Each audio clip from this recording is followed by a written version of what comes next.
Hey friends, welcome to my YouTube channel. आज के इस वीडियो में हम पढ़ने वाले हैं स्प्लीन के बारे में। ठीक है, तो आइए स्टार्ट करते हैं। स्प्लीन जो होता है एक पार्ट है किसका, लिम्फेटिक सिस्टम का, जो क्या करता है, which fights infections and keep your body fluids in balance. देखिए, जो स्प्लीन होता है ये हमारे लिम्फेटिक सिस्टम का ही एक पार्ट है जो इन्फेक्शन के अगेंस्ट फाइट करता है और हमारे बॉडी के जो फ्लूइड्स होते हैं उनको मेंटेन करने में भी हेल्प करता है।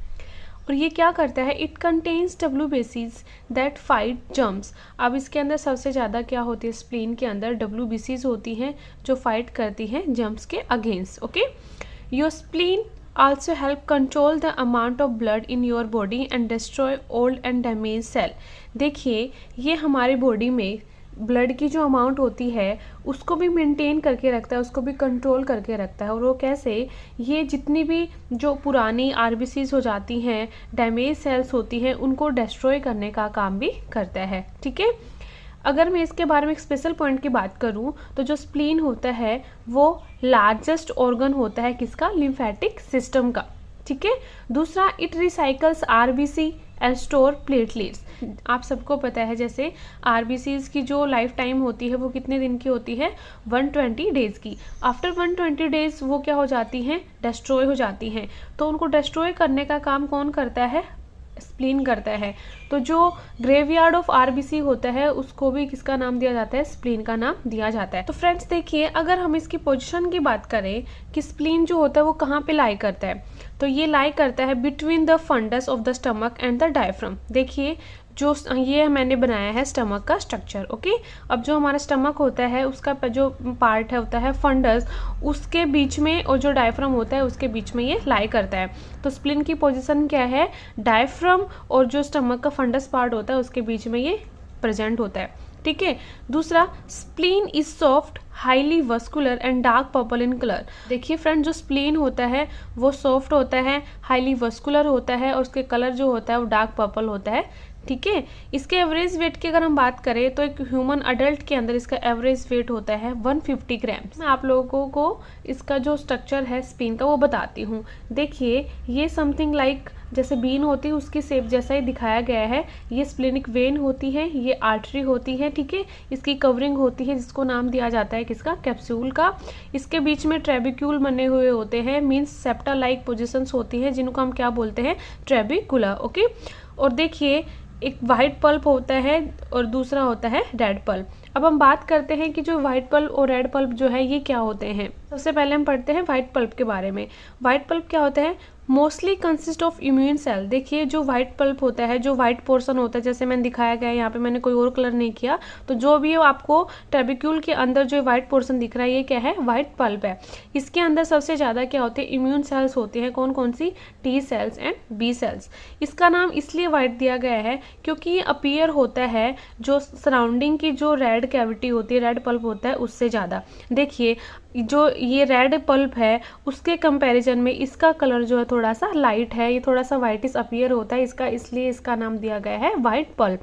तो जो व्हाइट पल्प होता है वो मेनली कंसिस्ट करता है इम्यून सेल्स को। दूसरा, जो नियर बाई रेड सेल्स होती है उनसे इसका कलर जो थोड़ा है लाइट है, इसलिए इसको व्हाइट पल्प बोला जाता है। ओके, अब हम बात करते हैं, जैसे मैंने आप लोगों को डायग्राम में दिखाया था, व्हाइट पल्प के साथ साथ क्या होता है, एक रेड पल्प होता है। अब रेड पल्प क्या होता है, remaining part of the splenic tissue appears reddish due to RBCs and hence called red pulp of spleen. देखिए, व्हाइट पल्प के अलावा जो भी उस टिश्यू के अंदर जो जगह बची है वो थोड़ी सी रेड दिखाई देती है। वो किसकी वजह से दिखाई देती है, उसके अंदर क्या होती है, RBCs होती है, इसलिए उसका नाम दिया गया है क्या, रेड पल्प ऑफ स्प्लीन। दूसरा पॉइंट क्या है, it contains numerous Venus sinusoid. देखिए, जो रेड पल्प की जो कैविटी होती है उसके अंदर बहुत ही ज़्यादा क्या होते हैं, वीनस साइनोसॉइड्स होते हैं। अब वीनस साइनोसॉइड्स क्या होते हैं, ये लार्ज होते हैं, कॉम्प्लेक्स कैविटी होती है जिनके अंदर क्या रहता है, ब्लड भरा रहता है। तो सिंपल भाषा में अगर हम कहें कि जो वीनस साइनोसॉइड्स होते हैं एक ऐसी कैविटीज़ होती हैं, लार्ज होती हैं, जो बहुत ज़्यादा नंबर में होती है रेड पल्प के अंदर, जिनके अंदर ब्लड भरा रहता है। ठीक है, थर्ड पॉइंट क्या है, in the red pulp pathogens and cellular debris as well as aging erythrocyte are efficiently removed from the blood by macrophages which are abundant in this compartment। दूसरा देखिए, रेड पल्प के अंदर बहुत सारे macrophages होते हैं जो क्या काम करते हैं, एजनिंग एराइथ्रोसाइट। इसका मतलब क्या है कि जो पुरानी हो चुकी हैं आरबीसीज, उनका जो भी सेलुलर डेब्रीज होती हैं, जो भी पैथोजेंस बॉडी में आ जाते हैं, उनको डिस्ट्रॉय करने का काम कौन करते हैं, मैक्रोफेजेस, जो बहुत ज़्यादा होते हैं रेड पल्प कैविटी के अंदर। अगर मैं स्प्लीन का ट्रांसफर सेक्शन दिखाऊं एक डायग्राम के थ्रू तो आप लोग इसको और अच्छे से समझ पाएंगे। तो देखिए, एक डायग्राम बनाया है जिसमें आपको वो पहले मैंने डायग्राम दिखाया था, उसमें आप लोगों को याद होगा कि जो स्प्लीन होते हैं उसके पास एक कैप्सूल होता है, ट्रेबिक्यूल बने होते हैं, वाइट पल्प होता है, रेड पल्प होता है, आर्टरीज और वेन्स होती है। तो उसी तरीके से देखिए, ये जो है विसरल पेरिटोनियम है, ठीक है, जो इसको कवर करके रखती है। दूसरा, ये जो आप लोग देख पा रहे हैं ये कंपार्टमेंट्स जो बने हैं ये क्या है, ट्रेबेक्यूल है, ओके। और जो ये मैंने ब्लैक डॉट से दिखाया है ये क्या है, वाइट पल्प है। और इसके अंदर जो छोटा सा सर्कल है ये क्या है, आर्टीरियोल है, ठीक है। और ये क्या है, बहुत सारे वीनस साइनोसॉइड्स। हमने बात करी थी ना कि रेड पल्प के अंदर बहुत सारे वीनस साइनोसॉइड्स होते हैं, ये वो कैविटीज होती हैं जो ब्लड को फिल करके रखती हैं, ठीक है। तो ये रेड पल्प के अंदर क्या है, वीनस साइनोसॉइड है। तो जो रेड रेड रेड डॉट्स हैं ये क्या है, रेड पल्प है, और जो ब्लैक डॉट्स से मैंने दिखाया क्या है, व्हाइट पल्प है। ट्रेबेक्यूल्स बने हुए हैं, ठीक है, ये होते हैं स्प्लेनिक लोब्यूल्स, इनको बोलेंगे इस जगह को, ये क्या होती है, स्प्लेनिक लोब्यूल्स। आई होप आप लोगों को ये डायग्राम समझ में आ गया होगा।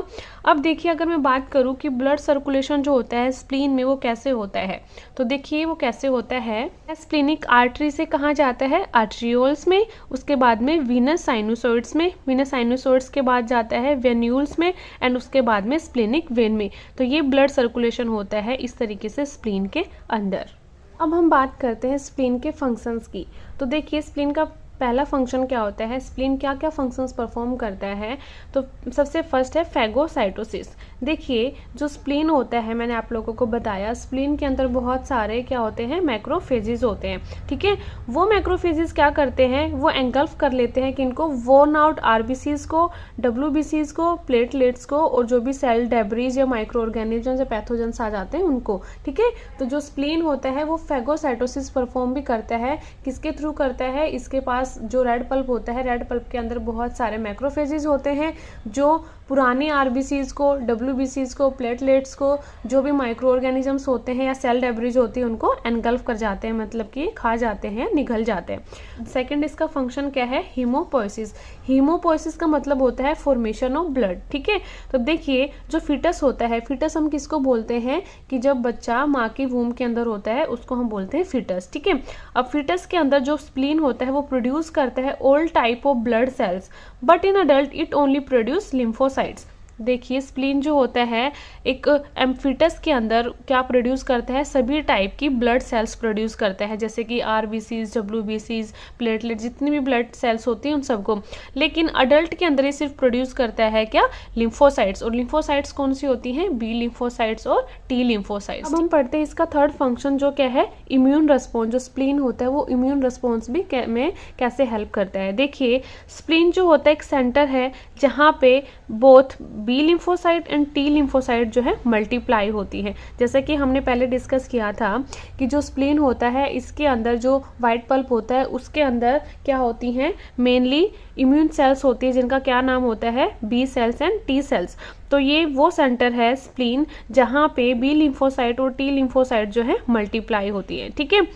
ये देखिए, when stimulated by the presence of antigen B lymphocyte in large. देखिए, जब हमारी बॉडी में कोई पैथोजन एंटर करता है, कोई एंटीजन एंटर करता है, तो जो बी लिम्फोसाइट्स हैं वो क्या हो जाती हैं, एनलार्ज हो जाती है। मतलब उनको स्टिमुलेशन मिल जाता है कि किसी एंटीजन ने अंदर बॉडी में आ गया है, तो उससे क्या होगा, बी लिम्फोसाइट जो है वो इनलार्ज होंगी, मतलब साइज में बड़ी होंगी, और वो कन्वर्ट हो जाएंगी किसमें, प्लाज्मा सेल्स में। अब देखिए, जो प्लाज्मा सेल्स होती हैं ये प्रोड्यूस करेंगी एंटीबॉडीज, और एंटीबॉडीज क्या होती हैं, वो प्रोटेक्टिव प्रोटीन होती हैं जो हमें इम्यूनिटी प्रोवाइड करती हैं, ठीक है। उसी तरीके से देखिए, जो टी लिम्फोसाइट्स होते हैं वो भी इम्यून रिस्पॉन्स में हेल्प करता है। कैसे, ये डिस्ट्रॉय करते हैं किसको, एबनॉर्मल सेल्स को, बाय डायरेक्ट कॉन्टैक्ट और बाय प्रोड्यूसिंग साइटोटॉक्सिक सब्सटेंसेस, जिनको हम बोलते हैं क्या, साइटोकाइंस। देखिए, जो टी लिम्फोसाइट्स होती हैं वो एबनॉर्मल सेल्स जो होती हैं उनको डिस्ट्रॉय कर देते हैं। कैसे? या तो डायरेक्ट उनके ऊपर एक्ट करेंगे, या दूसरा वो एक टाइप का साइटोटॉक्सिक सब्सटेंस रिलीज करेंगे जिनको क्या बोलते हैं, साइटोकाइंस। तो इस तरीके से जो बी लिम्फोसाइट और टी लिम्फोसाइट हैं वो अपना फंक्शन परफॉर्म करती हैं और ये हेल्प करती हैं किसमें, इम्यून रिस्पॉन्स में। फोर्थ फंक्शन जो है स्टोरेज ऑफ अराइथ्रोसाइट्स। अराइथ्रोसाइट्स का मतलब क्या होता है, आरबीसीज। ये आरबीसीज की स्टोरेज कैसे रखता है, देखिए जब किसी इंसान को लेस ऑक्सीजन की जरूरत होती है, ठीक है, कई बार क्या होता है जब हम कोई ज़्यादा वर्क नहीं कर रहे होते हैं तो हमें लेस ऑक्सीजन की रिक्वायरमेंट होती है, ठीक है, तो क्या होते हैं, some RBCs are withdrawn from the circulation and store in the spleen. जब कम ऑक्सीजन की रिक्वायरमेंट होती है तो ये स्प्लीन क्या करता है, उनमें जो ब्लड सर्कुलेशन होता है वहां से कुछ आरबीसीज को अपने पास स्टोर कर लेता है, ठीक है। देखिए when the animals require more oxygen, और जब कभी इंसान को ज़्यादा ऑक्सीजन की रिक्वायरमेंट की जरूरत पड़ती है तो जो स्टोर्ड आरबीसीज होती हैं वो उनको ब्लड सर्कुलेशन में दोबारा से रिलीज कर देता है। तो ये अपना काम करता है एक ब्लड बैंक की तरह। इसका मीनिंग क्या हुआ कि जब कभी इंसान को कम ऑक्सीजन की रिक्वायरमेंट होती है तब तो ब्लड सर्कुलेशन आरबीसीज को निकाल लेता है, और जब ज़्यादा ऑक्सीजन की रिक्वायरमेंट होती है तब उन जो आरबीसीज उसने निकाल के स्टोर की थी स्प्लीन ने, वो उनको वापस ब्लड में सर्कुलेट कर देता है। तो इसी वजह से उसको ब्लड बैंक का नाम भी दिया जाता है। तो यहाँ पे एमसीक्यूज क्वेश्चन बन गए हैं 3-4 कि सबसे बड़ा लिम्फेटिक ऑर्गन कौन सा होता है, तो वो होता है स्प्लीन होता है, ठीक है। और बी सेल और टी सेल जिनको हम लिम्फोसाइट्स बोलते हैं उनकी फॉर्मेशन भी कौन करता है, स्प्लीन करता है, और स्प्लीन को ब्लड बैंक भी बोला जाता है, ठीक है। अब देखिए हम इसके बारे में कुछ और बातें पढ़ लेते हैं स्प्लीन के बारे में। कई बार स्प्लीन का किसी कारणवश साइज बढ़ जाता है, वो कारण क्या क्या है वो मैं आप लोगों को आगे वीडियो में बताऊंगी।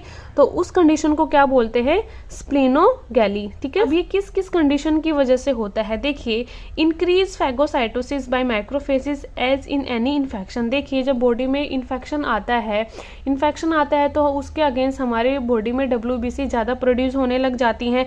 जब ज़्यादा प्रोड्यूस होती है तो जो मैक्रोफेजेस होते हैं वो उनको जो पुरानी हो चुकी उनको क्या करते हैं, फैगोसाइटोसिस करना शुरू कर देते हैं। तो उस कंडीशन में फैगोसाइटोसिस की प्रोसेस जो होती है वो इंक्रीज हो जाती है, और वो जब इंक्रीज होती है तो स्प्लीन का साइज भी कई बार बढ़ जाता है, ओके।